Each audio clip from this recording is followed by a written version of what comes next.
Yeah. Live and direct, off the cuff radio. I'm your host, King Eric, the Media Assassin. And first of all, we want to apologize for some of the technical difficulties that we've been experiencing. It's been a crazy day, but nevertheless, we're here. We're here right now in the flesh, and this show is sponsored by Cocaine Buddy Boy Entertainment. You can check me out on Screwball Radio with Black Poet and Comet every Saturday night at 9 p.m. Eastern, 6 Pacific, 8 Central Time. Da Vinci Clothing.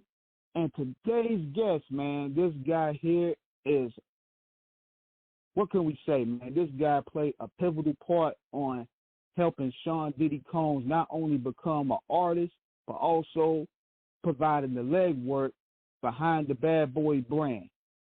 This guy right here also has a book he's been pushing for the past decade called Dancing with the Devil, which you can check out now. He will be giving you more of the details behind that, along with telling us his story, his grind. Let's all welcome Mark Curry, y'all.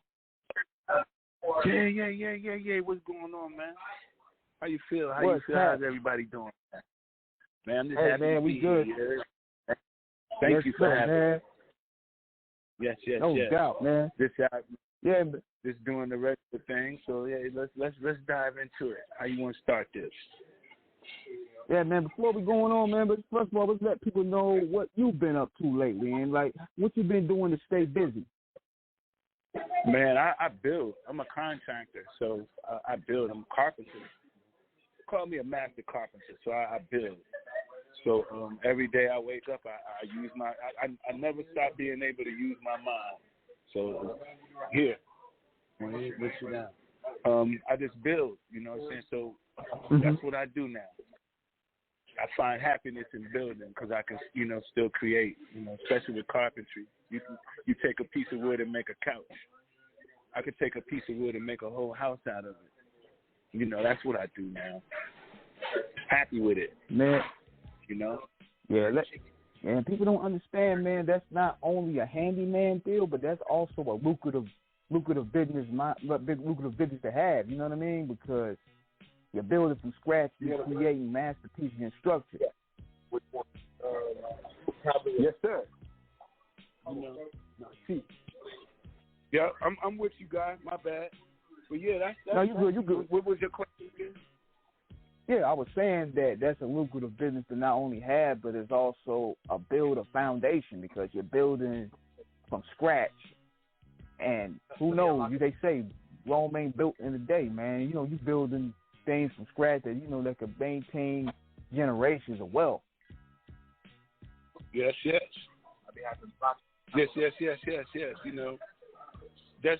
That's. I left the whole, the music thing, the public, the publishing, all of that. It's just a different. It's time to move on. Every time, every fall, the leaves fall off the tree, but then in spring, everything springs back up and starts again. So, everything must fall, and sometimes in order for things to live. So, in order to build me back, I had to fall. I had to shed leaves and do things like that. But I'm here, man. Happy, everything that is coming into manifestation. Things that I wrote the book in 2009. The book is finally, not finally, but people are constantly seeing the truth, and they're gravitating towards it. I appreciate it. It may have took me a long time to get to where I'm at, but it was a nice run. And to catch people up and let people know that, especially our audience, because, we're going into a new generation and stuff. We want people to know why I brought you on is because we want to know about bricks that you played. I mean, the role that you played in part of building those bricks in the Bad Boy house. So I want to start with the beginnings of your rap career. Like, man, what made you start rapping and who was your rhyme inspirations? Yeah, my rhyme inspirations was like, one of my father was in music when I was young. So he had artists like Kid Capri. He was the first, I believe, to deal with like Wu-Tang Clan, even Jay-Z. And so I was always a fan of like Sugar Hill Gang, Master G, Wonder Mike, all of them. I liked Brucey B. I don't know if you know who Brucey B is. Might be a little bit before your time. Brucey B, all of the, remember when Kid Capri would do like those mixtapes, and he'd have like the old school mixtape and those kind of things. I was a real big fan of music, period, altogether. But hip hop, I started doing hip hop when Brucey B was around, off of that Committed Suicide. It was a Brucey B song. I don't know if you know that one, but Google if you don't. Mm-hmm. Everybody, if you don't know who Brucey B is, Google it, so you can understand. That's like a pioneer DJ. He's like a Kid Capri. You have DJs like SNS. Yo, if that making any sense to you, you feel me? Yeah. Yeah, man, you got to take it back to the essence, because hip hop is turning 50, and it's all about giving people that played a role in those pillars their form of appreciation, so to speak. So anybody listen to the show right now, you Google that right now and find that out. Yeah, it's always that. Google is a wonderful thing. When they came up with Google, that allows people to not have to be stuck on anything. You can Google, find the answers to anything you're looking for. You got to Google. Right. Mark, hold on 1 second. Yeah. Yes, sir, man. We got legendary Mark Curry in the building.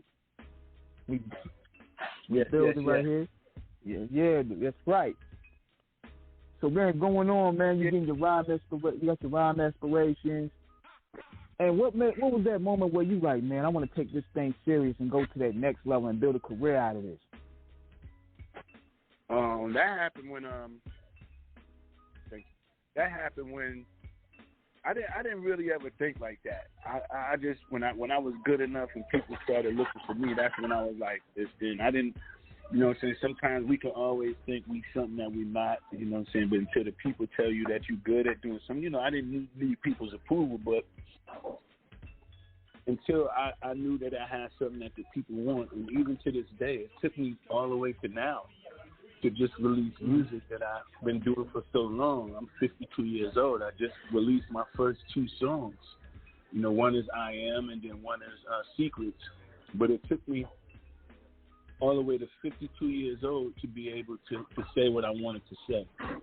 And it was a time when I was like, am I too old to speak my truth, or do I just still speak my truth? Am I too old to be hip-hop? You know what I'm saying? And then when you think about it, you be like, hip-hop is the only genre of music that people feel like you have a age, it's like an age type. There you go. Thank you. Yeah. So,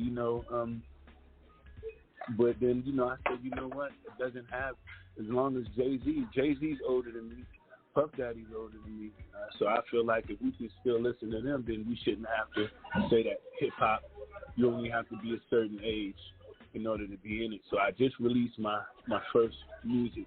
And y'all can check it out if you follow it on my Instagram. In the bio, I have a link in my bio to all my music, as well as the book, in case you're looking for that. But I just had to wait.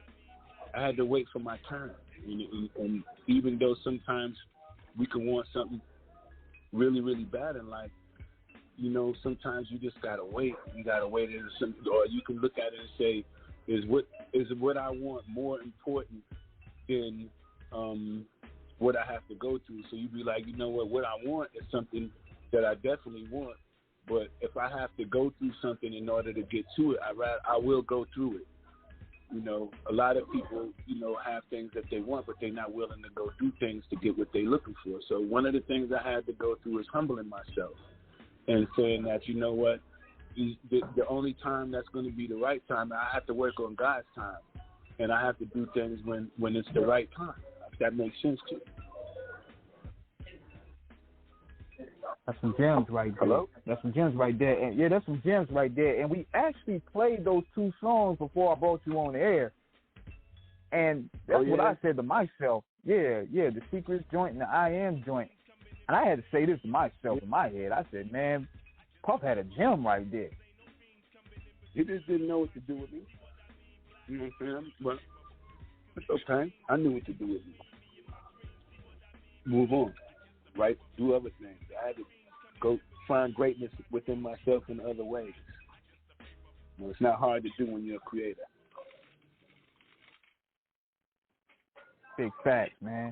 So going on to you becoming a rapper, and you meeting Puffy for the first time. Now, how did you get signed to Bad Boy? Was it through word of mouth, or because when you getting signed, you got the demos, you got people freestyling and getting signed. Like, what was the repertoire? How you got signed over there?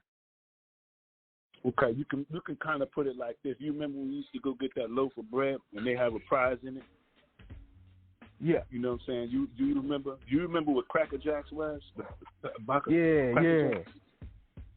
You remember the prize that they used to give you in the Cracker Jack box?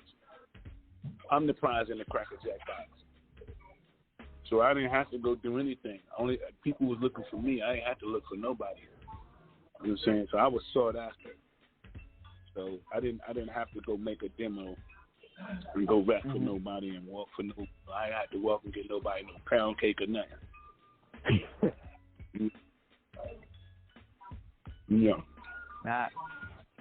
They was looking for me. Right. And the reason why I wanted to bring you on mainly, right, was because I want people to know about your contributions to the Bad Boy label. Because even though you didn't you put out music there, but you didn't release an album over there, but you played a role in developing Puff as an artist. So can you care to tell people what role did you play? I put out an album worth of songs over there. Right. But I just didn't put my own album out, and I was signed before Shine, G-Dep, Loon. I was signed. I wasn't the new Bad Boy artist. I was coming from the first tier of it. Which, since I did the Black Rob, so, me and Black Rob did Muscle Gang, and then we did I think I did 2 songs on Rob album. I did one joint on the Biggie, Life After Death. I did the Forever album, Puff did. I did Gangsta Shit with Lil' Kim. I did Dangerous MCs with Snoop Dogg and Busta Rhymes. On Biggie album. I mean, I've been around just doing, but sometimes when you're good at it, when you're the best, you could be the best at something. Like, there's somebody who can play basketball in this world better than Michael Jordan, but he just didn't have the opportunity. You know what I'm saying? But, everybody knows Michael Jordan was great.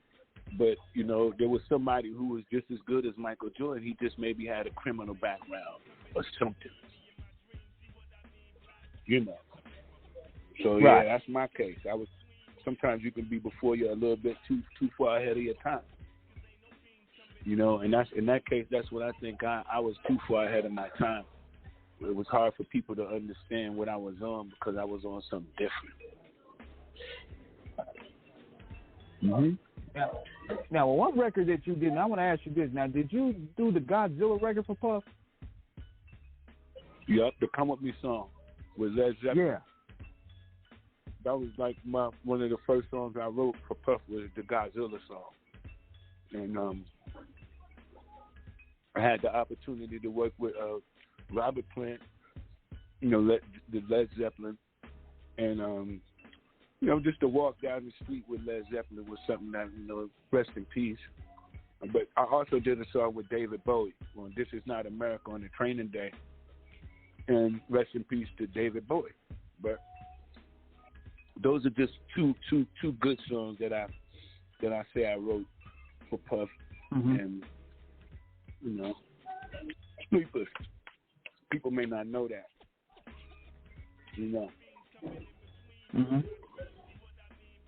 Now going on there, now you signed the Bad Boy, and I think you signed the Bad Boy in '97. Now, do you care to share any of the good memories and good times that you had on that label? Like, what were some memories that stood out during that time period? Man, the first time I've been around the world with Puff.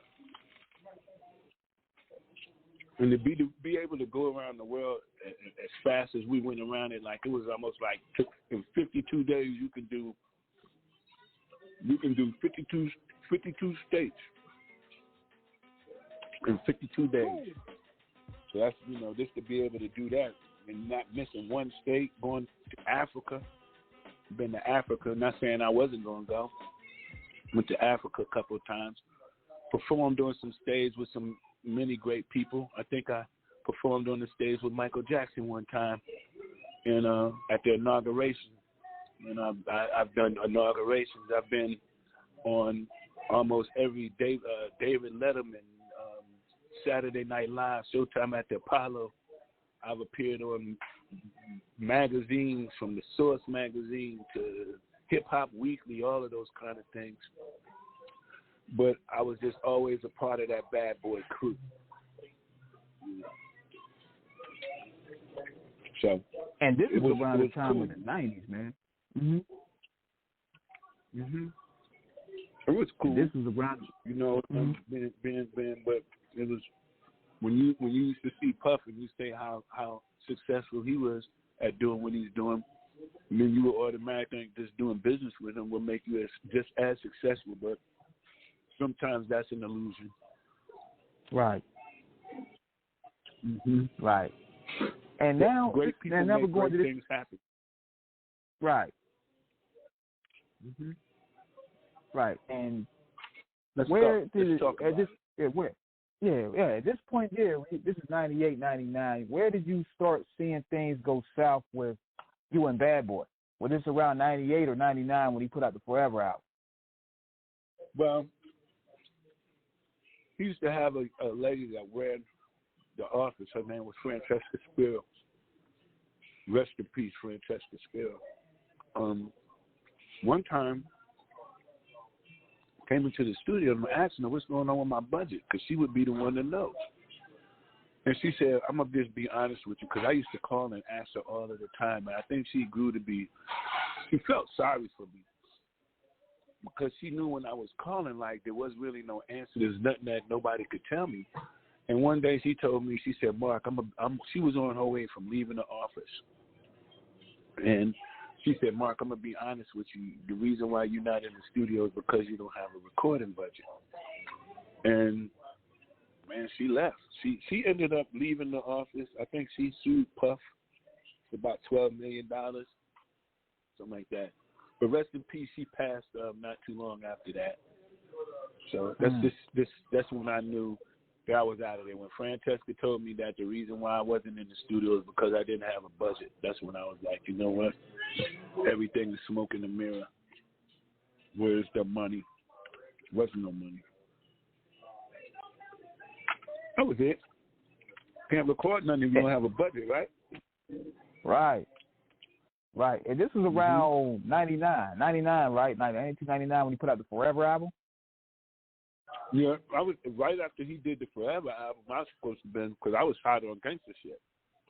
We were supposed to have been releasing that album on right then. But because at that time everything was about him. You know what I'm saying? Which is nothing wrong with that. It's his business. He can do what he wants, but it was about him. Sometimes people can't see the forest for the trees. You know? Yeah, because he came with a new crew. He came with the new Bad Boy. It was you, it was G-Def, it was Black Rob, and it was Shine. And then he got in that trouble. And do you think that's where it also spurred out of control? I was before all of them. I was signed before every artist. That's the new Bad Boy. I was with the old one. You understand? I was with the old Bad Boy. If that makes sense to you, I was there then. Shine and them came later on in the game. Makes sense. I was there before all that. Yeah, then you find it, and you find this out, right? And I'm thinking this is where you started souring on your relationship with the music business, because just like you said, there's without no budget, there's nothing. Without no budget, there's nothing. So that's when I realized, let me just go ahead and do something different. Can you hold for 1 second? Yeah, go right ahead. All right. Okay, never mind. Yes, sir. Yeah, but that's when I said, you know what, let me take my career and what's going on in my life and in my own hands. And that was it. And depending on nobody to help me be me. You'll be waiting all day, waiting on somebody to help you be yourself. And the crazy part about it is, man, is that when you came out and you was talking about this, everybody looked at you like you was crazy. It's because you was coming out there, you was really breaking down the fundamentals behind this publishing, behind this, the smoke and mirrors. Yeah, they sure did. But, you know, only thing you have to do is just let time handle everything. Give us some time. That's what I did. I gave it time. Then, no, that's yeah, when man, I realized, you know. Because I actually got the book, you know, with stuff somewhere everywhere after I moved the Dancing with the Devil book. I got it somewhere, you know. As soon as I find it, I'm gonna post it up. Don't get another one. You need two. They said that it's only right if you have two of the books in your house. No, I'm just joking with you. Yeah. It's all good, man. Yeah. But I read that because, you know, we also collect a lot of Source magazines and XXX. I love reading memoirs as well. And I read your book, and I was thinking, damn, man, this thing is this rabbit hole runs deeper than a lot of people let on when it comes to the smoke and mirrors of this business. And you was indiscreet on everything that you saw. Now, how long did it take you to write that book? It took me about 5 years to write that book. About 5 years, because it was a collaboration of stories. So I couldn't write about the story until I lived it. So I just had to live, learn, and write about it that way. So it took about 5 years, but I had to gather information for 5 years. I had to investigate things that I was thinking for 5 years. I had to think, you know, it's hard when you got to sit back and think about your life. Like, if you can sit and think about your life and put everything into a book form and try to remember everything that was important in your life, that was a journey. But I managed to do it. And, you know, I just started writing a little bit about me at a time, and I always I took 16 interesting things about me, 16 interesting things about me, and then I wrote a book about those 16 interesting things, and each one of those interesting things became chapters. Yep. Yeah, and one of the ones that caught me in particular was when you was revealing the Bad Boy contract, and I was like, God dang, man, this nigga even charging his artist just to say yeah on the track? Oh, yeah. And you might not want him to be on it. But, you know, he'll come out, he'll be on the publisher because he said, yeah. Everybody, don't say yeah on my song, please. But back then, when he used to do it, that used to be like his signature. You can make money with Puff being on your track. You know what I'm saying? You can't make money with him being on your track. Now, everybody's on his track. He's paying for a hit now.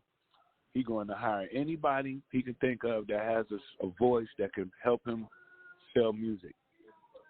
And he did a whole album called the Love Album. Good luck. And because that's around that time, he was the guy to go to. Like, you had to pretty much, basically this was like the check-in, man. Like, you had to check in with him if you want a hit record or if you want anything done with him. So it's crazy how the tables have turned now, where now he's using his love, no pun intended, to get himself back up there. You know what I'm saying? Well, it's okay. If it works, it works. That's all we can say, man. Good luck. Much success. Ain't no hate. You know, I listened to this album, and I listened to his features on his album. They was pretty cool.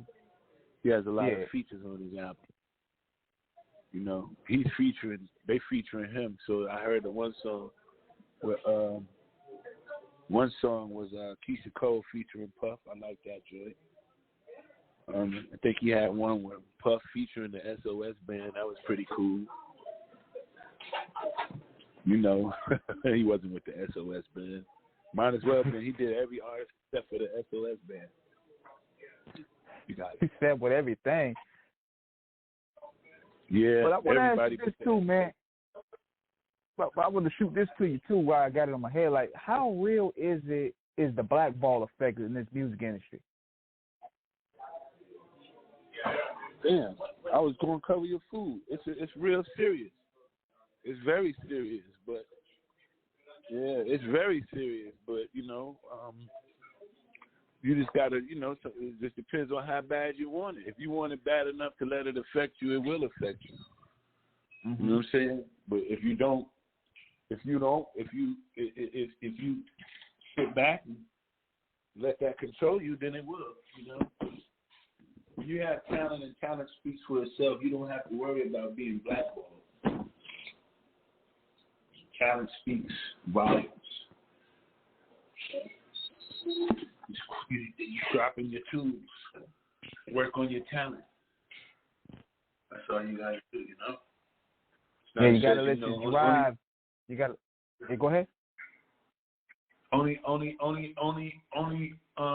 When you stop, that's where you are. So that means like you can go as far as you want to, as long as you just don't stop.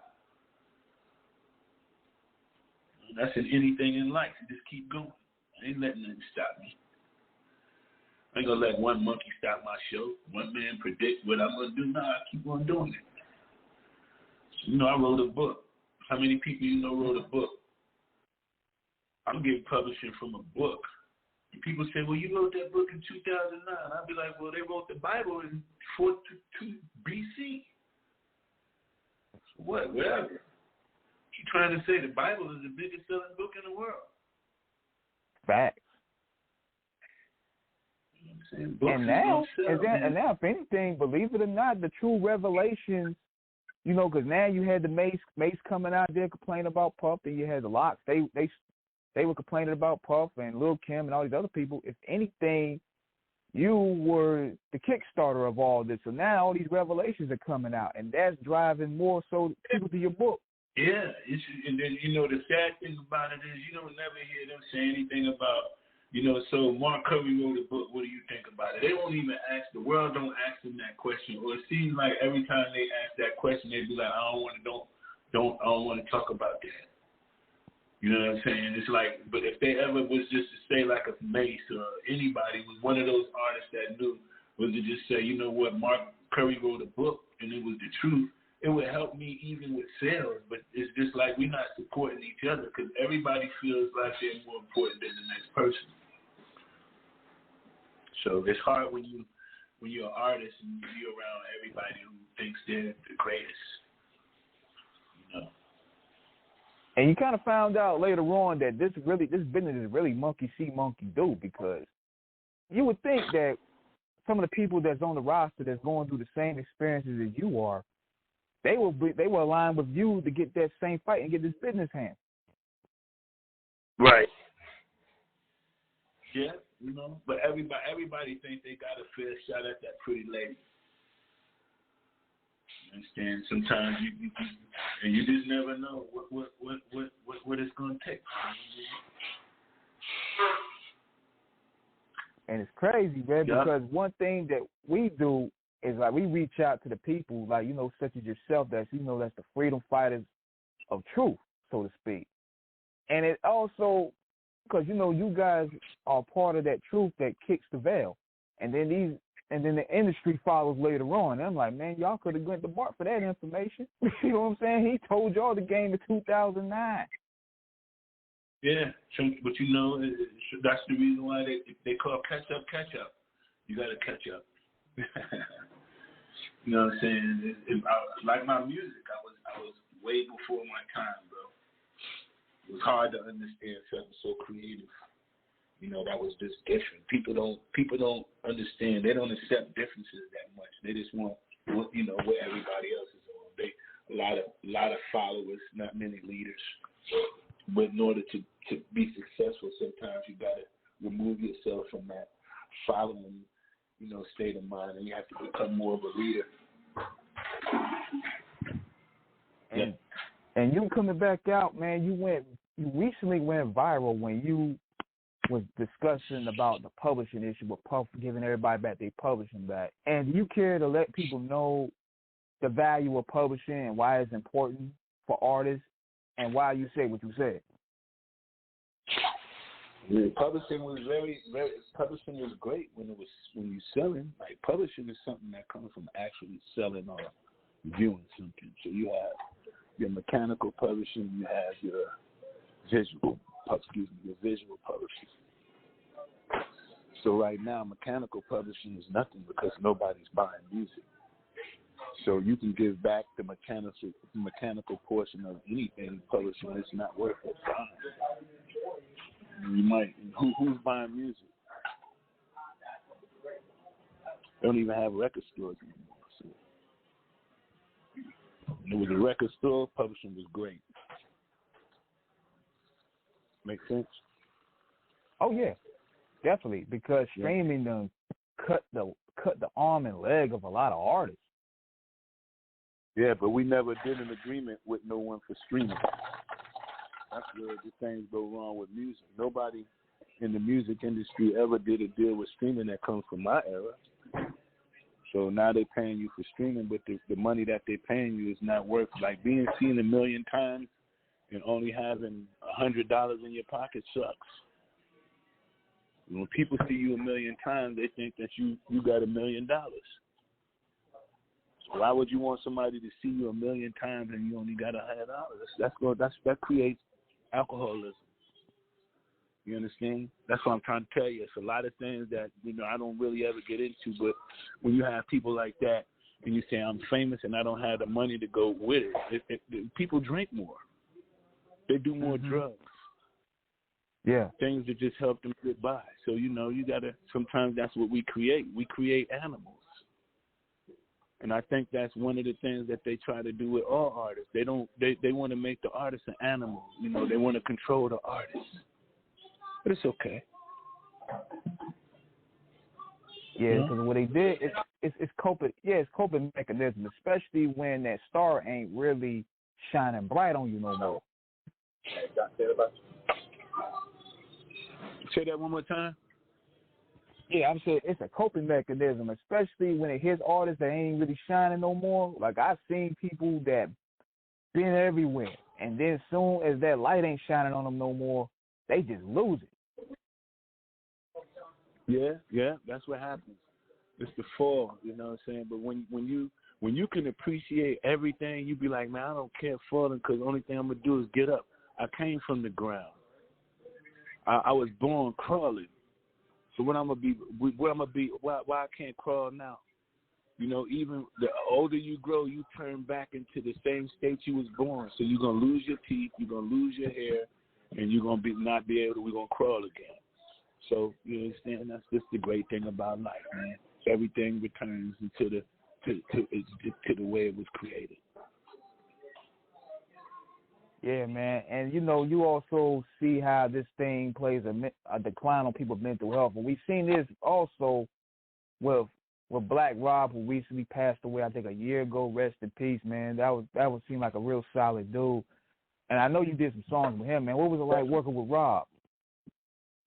Incredible. He's my brother. Incredible, super incredible. Something that I always cherish. I always think about it, and I wish I could do it again. But we'll work on it. Yep. Rest in peace, Black Rob. Yeah.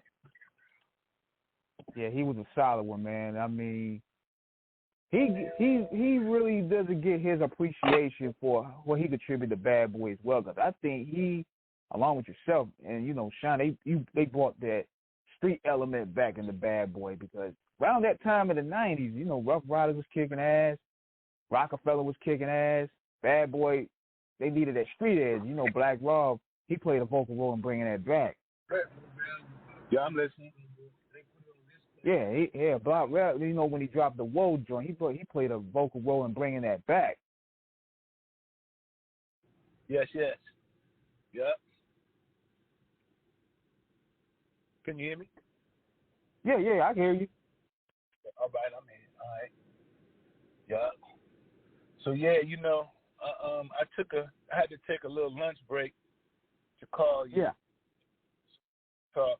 It's all good, man. And It's a, yeah. It's all good, man. We had to definitely get that in, bro. And you know, it was a dope bill.